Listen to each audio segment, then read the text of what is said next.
다시 이제 앞으로 돌아가면 굉장히 많이 늘었는데요. 이게 이제 2010년부터 많이 늘었습니다. 2010년부터 음식하고 영향도 있고요.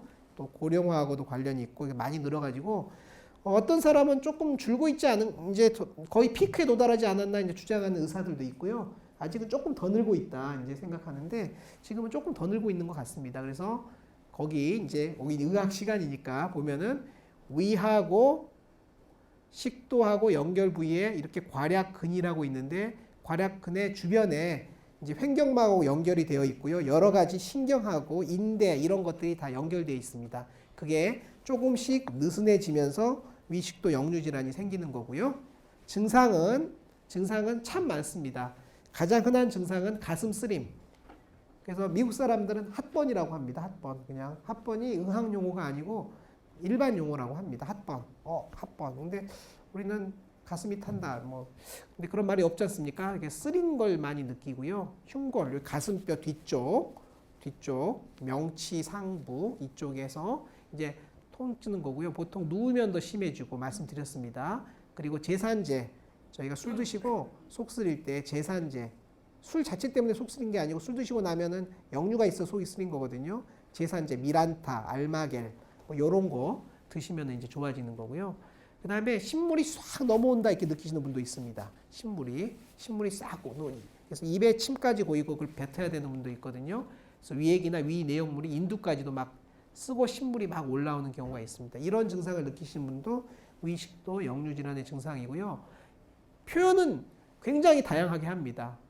그래서 쓰림이지만 실제로는 굉장히 다양한 증상으로 표현을 할 수가 있거든요. 그래서 위장 증세가 대부분 위식도 역류 질환이 이제 대부분 위장 증세하고 비슷하게 보일 수가 있습니다. 그래서 잘 들어보고 의사들은 지금 이분이 얘기하시는 증상이 어떤 증상인지 위식도 역류 질환의 전형적인 증상이 아니더라도 그런 증상은 아닌지 저희가 좀 보고요. 좀 특이한 건 위식도 역류 질환이 위에서 식도에서 역류하는 거지만 이 역류하다 보면은 이 후두까지 가서 기관지로 넘어가는 수가 있거든요. 그러면 기관지염, 기침 이런 걸 하시는 분이 또 있습니다. 그리고 후두까지 넘어가면 보통은 이제 목소리가 좀 잠긴다거나 이물감이 느껴져가지고 자꾸 이제 이게 이제 목 청소라고 하거든요. 저희가 이런 걸 습관적으로 좀 많이 하게 된다거나 그런 분들의 원인의 전부는 아니지만 그런 분들 중에 일부가 위식도 역류 질환입니다. 그래서 보통은 약을 몇 주 먹어보면 금방 압니다. 그래서 만성 기침으로 호흡기 내과도 가시고 이비인후과도 가시고 치과도 가시고 여러 개 하셨던 분들 중에 일정 부분은 위식도 역류 질환이거든요. 그래서 위식도 역류 질환 치료를 하고 난 다음부터 갑자기 좋아지는 분들이 많이 있습니다. 그래서 여러 가지가 있고요. 이건 소아에는 드문 병인데 소아에서는 공부 못하는 거하고 좀 관련이 있다고 합니다. 그래서 애들이 밤에 역류를 하면은 잠을 못 자거든요. 수업 시간에 집중을 하지 못해가지고 학업 성적이 좀 떨어지는 그런 경향이 있습니다. 그래서 위식도 역류 질환이 있는 아이들이 좀 있는데 아이들은 평균 보통 아이들보다 성적이 좀 낮습니다. 그래서 공부 못하는 것도 위식도 역류 질환의 비전형적인 증상이다. 이제 저희가 그렇게 우스갯소리로 이제 얘기하기도 합니다. 그래서 증상을 잘 들어보는 게 제일 중요합니다. 그래서 의사 입장에서는요, 증상을 잘 들어보고 내시경을 해보는데 내시경은 말씀드렸듯이 절반밖에 진단을 못합니다. 절반. 증상이 의심되는 절반. 그래서 저희가 증상을 잘 들어보고 내시경 검사를 해서 절반은 일단 진단이 되고요. 나머지 절반이 문제인데요. 그러면 보통은 증상이 전형적이면 거의 진단이 거의 맞다 이제 저희가 생각할 수 있는데 애매한 경우도 많이 있기 때문에 약을 들여보고 반응을 봅니다. 이 약이 상당히 잘 듣습니다. 실제로 진단이 맞으면. 그래서 약을 들여보고 PPI라는 약이 있습니다. 이 약을 들여보고 실제로 좋아지면은 역류 질환이 있다라고 이제 뒤로 이제 추정해 보는 거죠. 추정 진단 그렇게 하는 거고요. 그리고 이걸로도 애매하면 좀 더 확실하게 하기 위해서 뭔가 측정하고 뭔가 넣고 빼고 해가지고 보다 정밀하게 검사하는 방법이 있기는 한데요. 요거 좀 상당히 좀 고통스럽습니다. 그래서 다 쓰지는 않고 꼭 필요한 경우에만 정말 확실하게 할 때만 합니다. 그래서 내시경으로 해보면은 좀 헐어있는 여러 가지 모습이 있거든요. 이러한 분들이 한 절반 정도 있는 거고요. 요건 앞에 말씀드렸습니다. 영어인데 축하합니다. 내시경은 정상이고 모든 것이 좋습니다. 하지만 환자는 너무 아픈 이런 경우가 있습니다. 그래서 절반 정도는 그렇고요. 산 역류하는 약을 드리고 반응을 봅니다. 저희는 어떻게 하냐면 증상이 전형적이고 내시경에 특별한 게 없으면 환자분에게 2주 약을 드립니다. 2주. 보통은 2주. 그래서 하루에 하나를 드시는 약을 2주 드십시오. 아침마다. 아프나 안 아프나 일단 드셔보십시오. 그리고 그 다음에 2주를 끊습니다. 그래서 2주는 끊고 한 달에 오시라고 하는 거죠. 4주에. 그래서 드실 때는 확 좋아졌다가 끊었더니 스물스물 다시 이제 증상이 오면은 전형적으로 비록 내시경에서는 특별한 게 없지만 이제 위식도 역류 질환이 확실한 그런 사람들이 됩니다. 그래서 보통은 한 2알 내지 3알 먹으면 확 느끼십니다. 그래서 너무 좋다라고 느끼시는 분들은 맞는 거고요. 긴가민가 하다 그러면 아닌 겁니다. 대부분. 그래서 확실하게 느껴지는 차이가 느껴집니다. 그거 말고 이제 잴 때는 이렇게 재는데요. 여기 식도에다가 어떤 호수를 하나 넣어가지고 여기다가 산도 pH를 재는 겁니다. pH를 재는데 이게 하루 종일 산이 역류하는 게 아니고 주로 누워있을 때 역류하고요. 역류가 했다 안 했다 하기 때문에 재긴 재는데 이건 보통 한 24시간 정도 재봐야 됩니다. 48시간 재보. 그래서 24시간 재려면요. 결국 어떤 호수를 코를 통해서 입에다 넣어가지고 식도에 넣고 여기 이제 옛날식으로 말하는 워커맨 같은 거 이런 거 하나 옆에다 차고 이틀 밤을 사는 거거든요. 하루 내지 이틀. 코에다 뭘 꽂아놓고 이틀 산다고 생각하면 무척 힘들겠죠. 그래서 요 검사는 잘 안 합니다. 그래서 정말 확실하게 해달라. 진단을 명확하게 해달라. 예를 들면 뭐 군대 입대와 관련해서 진단을 명확하게 해달라. 그럴 때는 저희가 약 먹어보고 좋아졌나 이런 거 가지고 할 수 없지 않습니까? 그럴 때는 합니다. 그리고 증상이 애매한 경우에는 합니다. 그렇지만 사실은 좀 무척 힘들어서 자주 하지는 않습니다. 그래서 치료는 제가 약을 말씀드렸는데 생활습관 개선뿐만 아니고 여러 가지 약, 최근에는 수술도 좀 할 수는 있긴 한데요. 요거는 죽느냐 사느냐 이런 병이 아니기 때문에 웬만하면 수술은 안 합니다. 웬만하면 수술 안 하지 않고요.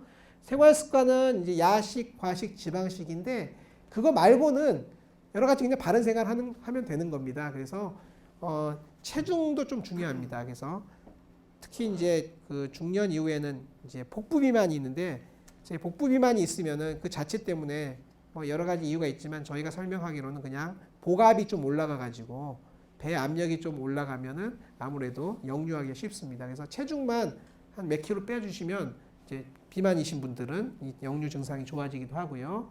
그래서 어떤 경우는 이렇게 역류를 위하고 식도에서 이렇게 역류를 하니까 침대 머리에다가 이렇게 뭐 이렇게 벽돌 같은 거 해주면 좀 좋아진다고 하지만 요거는 예전에 약이 없었던 시절에 하는 거고요. 잘 때는 이렇게 잤지만 아침엔 여기 꼬부리고 계시거든요. 이게 밀려 내려가가지고 그래서 요즘은 추천하지 않습니다. 50년 전에 약이 없을 때는 저런 이제 앉아서 잘 수는 없지 않습니까? 말처럼 서서 잘 수는 없고요. 그래서 옛날에 썼던 방식인데 요즘은 잘 권하지 않습니다.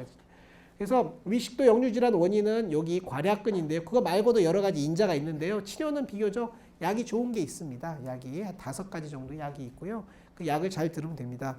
근데 약이요. 장기 유지요법이 필요합니다. 제가 환자한테 설명했던 내용을 한번 가지고 와봤습니다. 어떤 환자가 개인 병원에 가셨습니다. 그래서 설명을 듣고 증상을 보니까 위식도 역류 질환이 잘 맞거든요. 잘 맞으니까 약을 드렸어요. 너무 좋아졌어요. 너무 좋아졌다. 그래서 처음에 4주 드려서 4주 먹고 끊은 다시 또 증상이 오는 거예요. 재발했나 보다. 그 병원에서 나를 잘 치료하지 못했나 보다 하고 또 다른 병원에 가는 겁니다.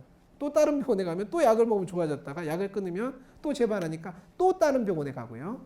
그래서 그런 식의 치료를 자꾸 반복하고 병원에 갈 때마다 내시경을 하고 취미도 아닌데 무슨 내시경을 그렇게 자주 할 이유는 없습니다. 그래서 그런 분들이 가끔 대학에 오시면 저희는 검사하지 않고 설명을 잘 해드리면 됩니다. 설명. 그래서 이상하게도 약을 끊으면 또 아프고 드시면 좋아지고 반복한다고 하는데 그건 이상한 게 아니고 그 병이 원래 그런 병입니다. 원래 그런 병입니다. 이 병은 치료해버리는 병, 위암처럼 한번 걸리면 치료해버리고 치료해버리면 완치가 되는 그런 한 번 치료하는 병이 아니고요. 친구처럼 데리고 다니는 병인 거죠. 관리하는 병입니다. 여러분 당뇨병 완치되는 거 보셨습니까? 계속 관리하지 않습니까? 고혈압 완치되는 거 보셨습니까? 그래서 당뇨병이 치료되는 병이 아닌 것처럼 고혈압이 치료되는 병이 아닌 것처럼 이 또한 관리하는 거다. 그래서 잘 관리하여 야식, 과식, 지방식 주의하고 체중 관리하고 필요할 때 소량의 약을 증세에 따라서 매일, 경우에 따라서는 이틀, 3일에 한번 드시는 거 잘 관리하는 것으로 삶의 질이 좋으면 끝나는 거지. 이거 치료해 버리려고 이 병원 저 병원 다니면 괜히 헛발질입니다. 이제 요거를 저희가 이제 설명드리고 있습니다. 실제로 증상을 있어서 약이 좋아졌던 사람 중에 약을 완전히 줄이거나 끊을 수 있었던 사람은 절반밖에 안 된다고 합니다. 이제 생활 습관 개선 열심히 해도요. 그래서 약 먹고 좋아졌던 분들 중에 약을 용량을 줄이지만 끊을 수 있는 사람은 절반이 안 됩니다. 그래서 오랫동안 드셔야 된다는 거고요. 수술 얘기 드렸는데 수술은 이제 요거 힘드니까 위하고 식도 연결 부위에 문이 좀 약해졌다고 하니까 그거를 좀 강화하는 수술이 있습니다. 좀 좁혀주는 거죠. 좁혀주는 수술이 있기는 한데요. 수술은 역시 아니나 다를까 처음에는 좀 효과가 약보다 좋다가 장기적으로는 별로 좋지 않습니다. 그래서 수술은 수술이거든요.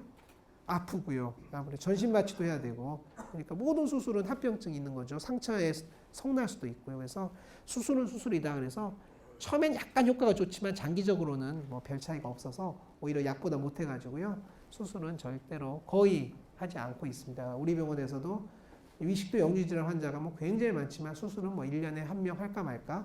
약에 대한 부작용이 너무 심해가지고 약을 못 드시는 그런 분들만 합니다. 그래서 그렇게 하고 있습니다. 그래서 요약해서 말씀드리면 하부 식도에 괄약근 이상이 있어서 위식도가 역류질환이 되는 거고요. 전형적인 증상을 가지신 분은 적절한 생활 습관 개선하고 소량의 약물 치료로 잘 조절된다.